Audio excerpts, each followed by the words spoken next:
Yesu munabakoza Yesu. Yesu ni muntu ngati Uti. Uyu. Apa ndipo ndeka. Tuzi. Chimene chituzi koma chitakaga kwa Mulungu ndi chimenechi. Oho. Chikazamwalira isizandonapo. Ndekuti Yesu ndi uyu. Zimene munaphunzira ku. Ine siku sinapiteko. Koma amangozi wanu Mulungu amene anapanga ineyo ndiyeyo basi. Muli babanja? Ine ndinali babanja ndapeleka ana awiri. Ndiye basi zina yake Olita ndi Chris. Ndi ali kuti. Ali kwafuma kuma ndi kundata. Ali kwafuma ali kundata. Ndi ndani? Akukhalira.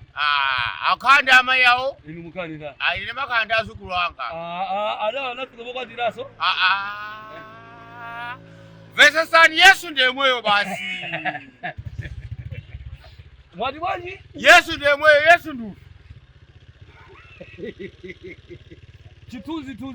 Chitakaga kwa Mulungu chimenechi. Kuti lenda mwalira. Chikaonekapo. Mwapemphera kuti?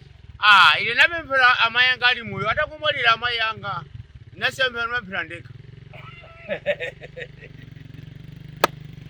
Munasiye wemphera liyo?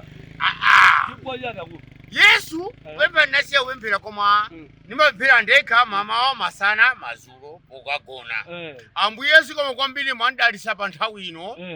Mwandiyendesa, mwandisembandisa Jesu siyana. Ndukagona Mpingo wanu mauchula jani? Of Christ. Ba? Of Christ. Of Christ. Ndekuti of Christ ngati kalati kapena? Iya. Mukati karati ndiye mukula kuisa. Mpingo amakulu wanga. Ndiye amachula kuti? Of Christ. Kapena tinene Churches of Christ. Iya. Ndiye timaisha bwanji? Of Christ. Ziko mwambili. Yeah. Ndatokoza na Yesu rani. Zina ligenda? Zina anga ni Hanek Thomas McLeod. Hanek Thomas. Iya zina anga chibakiri chiso muko zongoona hapa muko jambula hiki. H Neki T Thomas Emwe McLeod. G Jacaranda. Muntu wankulu kwambiri. Mwatakansana ali kuti? Kundata. Banja lipo ngati? Banja ndinatha koma ana nimalera nimakwathandiza. Pano muli nikati? Pano makanda azukulu wanga. Kazi mafuna songa? Ndimafuna kumanza kota koma kazi akusowa kwambiri aupezeka ndokuba.